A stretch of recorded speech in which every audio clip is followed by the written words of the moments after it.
அரசமைப்பு சட்ட பாதுகாப்பு மாநாட்டிற்கு தலைமையேற்றிருக்கக்கூடிய மேனாள் நீதிபதி ஐயா அரி பரந்தாமன் அவர்களே,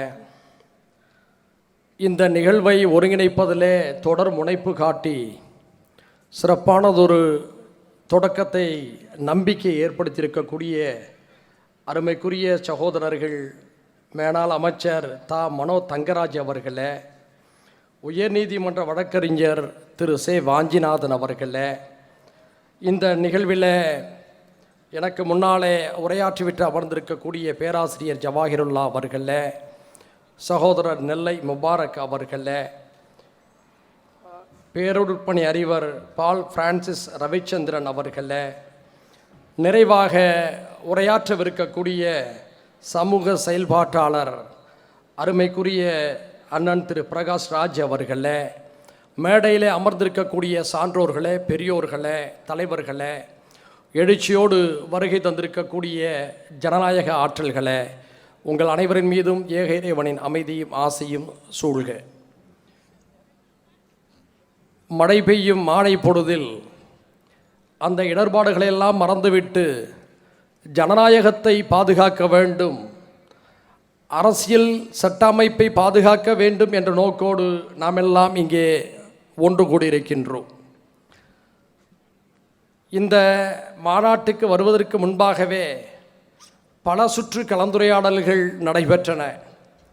அந்த கலந்துரையாடல்களுடைய வழியாகத்தான் சட்டமன்றத்திலே நான் FCRA சட்ட மசோதாவை ஒன்றிய பாஜக பாசிச கூட்டணி அரசு கொண்டு வரக்கூடிய சூழலில் அதற்கு எதிராக தமிழ்நாடு சட்டமன்றத்தில் தீர்மானம் நிறைவேற்ற வேண்டும் என்று பேசினேன். முன்வரிசை அமைச்சர்கள் அதனை செவியேற்று உடனடியாக முதல்வருடைய கவனத்துக்கும் எடுத்து சென்று அடுத்த 24 மணி நேரத்திற்குள் தமிழ்நாடு சட்டமன்றத்தில் FCRAக்கு எதிராக தீர்மானம் நிறைவேற்றப்பட்டிருக்கிறது என்பது இந்த ஆயத்த கூட்டத்திற்கு கிடைத்த முதல் வெற்றியாகும். ஏனென்று சொன்னால், சமீப வருடங்களாக என்று சொல்ல முடியாது, நூற்றாண்டு காலமாக இந்திய ஜனநாயகத்தை சீர்குலைப்பதற்காக நாக்பூர் கூட்டம் போட்டு வரக்கூடிய தொடர் திட்டங்களில் ஒன்றன் பின் ஒன்றாக அவர்கள் சாதித்து வெற்றி பெற்று வருகிறார்கள். அந்த அராஜகங்களுக்கு எதிராக குரல்களை எழுப்பக்கூடிய ஜனநாயக சக்திகள் அவர்களை போல தொடர் திட்டமிடல்களில் ஈடுபடாமல் அங்கொன்றும் இங்கொன்றுமாக எதிர்குரல்களை எழுப்பிக் கொண்டிருக்கின்றோம். RSS நினைத்ததை நூறாண்டுகளிலே சாதித்திருக்கிறது.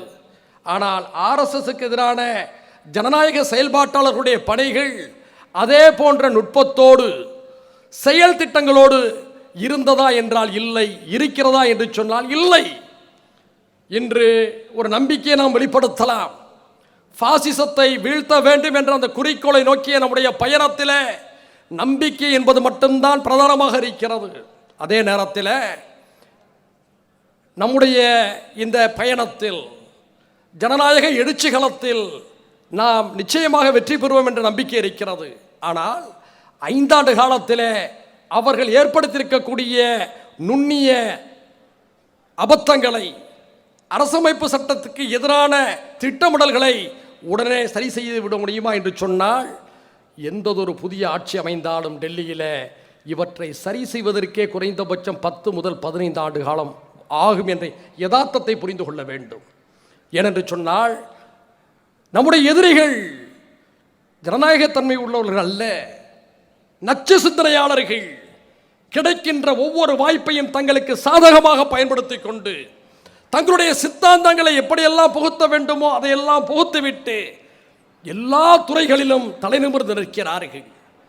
கம்யூனிசம் வலிமை பெற்றிருக்கக்கூடிய கேரளாவில் அவர்களால் ஒன்றும் செய்ய முடியாது என்று நினைத்தோம். ஆனால் அவர்களுக்கான வெற்றிகளை அங்கே தொடங்கி இருக்கிறார்கள். தமிழ்நாட்டில் அவர்களை முற்றிலுமாக அடித்து விட்டோம் என்றெல்லாம் நீங்கள் நினைத்து விட முடியாது.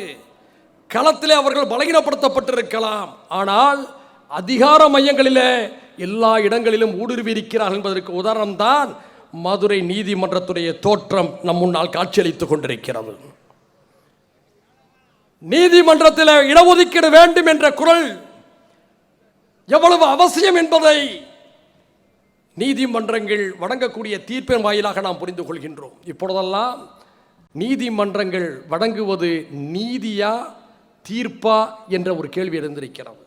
நீதி வேறு, தீர்ப்பு வேறு. நீதிமன்றங்கள் எல்லாம் இப்பொழுது நீதியை சொல்வதில்லை என்பதற்கு மதுரை உயர்நீதிமன்றத்தில் ஜி.ஆர். சுவாமிநாதன் போன்ற கொடுக்கக்கூடிய அந்த தீர்ப்புகளை வைத்து நாம் யோசிக்க வேண்டியிருக்கிறது. ஸ்டைன்ஸ் பாதிரியார் ஏன் வஞ்சகமாக சிறையிலே நீண்ட காலம் அடக்கி ஒடுக்கப்பட்டு உயிரிழந்தார்? பாபர் மஸ்ஜித் வழக்கிலே கொடுக்கப்பட்டது நீதியா தீர்ப்பா? சிந்தித்து பார்க்க வேண்டும். அந்த அளவுக்கு எல்லா துறைகளிலும் பாசிஸ்டுகள் நுழைந்திருக்கிறார்கள். இப்போதும் கூட அவர்கள் தந்திரமாக காய்களை நகர்த்தி கொண்டிருக்கிறார்கள். நன்றாக புரிந்து கொள்ள வேண்டும். டெல்லி போராட்டத்தை பற்றி எல்லோரும் எழுச்சியாக பேசிக்கொண்டிருக்கிறார்கள். உன்னிப்பாக கவனிக்க வேண்டும். யாருக்கும் உடனடியாக சான்றிதழை கொடுத்து விடாதீர்கள். அண்ணா ஹசாரே தொடங்கி இன்றைய சிஜேபி வரை கவனத்தோடும் காத்திருப்போடும் நாம் அவர்களை அணுக வேண்டியிருக்கிறது என்பதை மறந்துவிடக்கூடாது. ஒரு மாபெரும் எழுச்சி மோடிக்கு எதிராக, பாசிசத்துக்கு எதிராக புறப்படுகின்ற போது அதை அறுவடை செய்பவர்களாக காங்கிரஸோ கம்யூனிஸ்டோ இருந்துவிடக்கூடாது என்பதில் ஆர்எஸ்எஸ் தெளிவாக இருக்கிறது. அது தங்களுடைய கட்டுப்பாட்டில் இருக்கக்கூடிய, தங்களுடைய பிடிமானத்தில் இருக்கக்கூடிய அல்லது தங்களை நேசிக்கக்கூடிய இன்னொரு சக்தியின் கையில் தான் இருக்க வேண்டும். ஒன்று பாஜக இருக்க வேண்டும், அல்லது நம்முடைய பேச்சை கேட்கக்கூடிய இன்னொரு சக்தி இருக்க வேண்டும் என்று ஆர்எஸ்எஸ் நினைக்கிறது. எனவே தான் ஒரு டெல்லி போராட்டத்தை பார்த்துவிட்டு எழுச்சி புரட்சி என்று நாம் ஏமாந்துவிடக்கூடாது. யாருக்கும் நாம் உடனடியாக சான்றிதழ் வழங்கிவிடக்கூடாது. நன்றாக புரிந்து பாருங்கள்.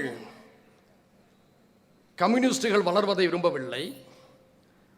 சில அரசியல் முரண்பாடுகள் நமக்கு காங்கிரஸோடு இருந்தாலும் தேசிய அளவிலே பாஜகவுக்கு மாற்று சக்தியாக அவர்கள் இருக்கிறார்கள் என்ற யதார்த்தத்தை நாம் உணர்ந்து கொள்கிறோம். ஆனால் அந்த காங்கிரஸ் எந்த விதத்திலும் அந்த இடத்தை பிடித்துவிடக்கூடாது என்பதிலும் அவர்கள் கவனமாக இருக்கிறார்கள். இந்த நிலையில்தான் நடக்கக்கூடிய ஒவ்வொன்றையும் கூர்ந்து கவனிக்க வேண்டும். எல்லா நிலையிலும் ஆர்எஸ்எஸ் எல்லா நிறுவனங்களிலும் ஊடுருவிருக்கிறது. யார் வளர்ந்தாலும் ஒன்று அவர்களை கையகப்படுத்த நினைக்கிறது அல்லது அடிக்க நினைக்கிறது. இந்த நிலையில்தான் இன்று எஃப்சிஆர்ஏ போன்ற நிகழ்வுகளுக்கு எதிராக நாம் எல்லாம் போராடி கொண்டிருக்கின்றோம். இந்த நேரத்தில் அன்பு கிறிஸ்தவ மக்களுக்கு ஒரு வேண்டுகோள். பாதிரியார் கிரஹாம் ஸ்டைன்ஸ் பச்சிலம் குழந்தைகளோடு பதற ஜீப்பில் எரிக்கப்பட்ட போது களத்துக்கு வந்து போராடுவதன் விளைவு என்று நீங்கள் அனுபவித்துக் கொண்டிருக்கிறீர்கள். இந்த உண்மையை, கசப்பான உண்மையை சுய பரிசோதனை என்ற அடிப்படையில் நாம் ஒத்துக்கொள்ள வேண்டும். தாராசிங் என்ற பயங்கரவாதி அன்று அந்த பாதிரியாரை தீ வைத்து எரித்தான். ஆனால் என்ன நடந்தது? தாராசிங் வேறு, பஜ்ரங் தளம் வேறு என்று எதிரிகள் தந்திரமாக அதை கடந்து சென்றார்கள். ஆர்எஸ்எஸ் துணை அமைப்பான பஜ்ரங் தளம் தான் அதை செய்தது. ஆனால் பஜ்ரங் தளத்தை காப்பாற்ற அதனுடைய தலைவராக இருந்த தாராசிங் அங்கு பலி கொடுக்கப்பட்டார். அதை அவர் திருப்தியோடு ஏற்றுக்கொண்டிருக்கிறார். இப்படி எதிரிகள் தந்திரமாக காய்களை நகர்த்தி கொண்டிருக்கக்கூடிய ஒரு காலகட்டத்தில் நாம் இன்னும் கூர்மையாக சிந்திக்க வேண்டும். நமக்கான செயல் திட்டம் வேண்டும்.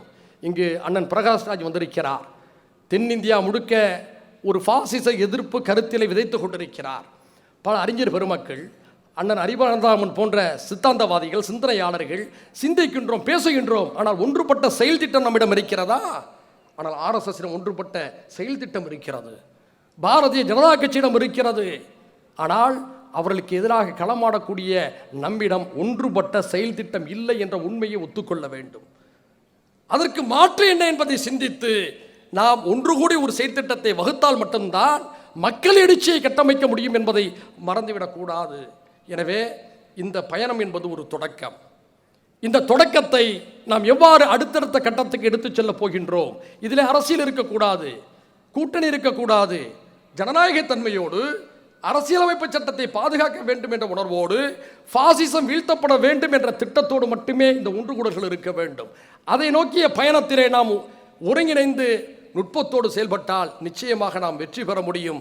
அந்த வெற்றியை பெறுவதற்கான சிறப்பான தொடக்கமாக இந்த மாநாடு இருக்கிறது என்பதற்காக இந்த ஏற்பாட்டு குழுவுக்கு நான் சார்ந்த மனிதநேய ஜனநாயக கட்சியின் சார்பில் புரட்சிகர வாழ்த்துக்களை கூறி விடைபெறுகிறேன். நன்றி.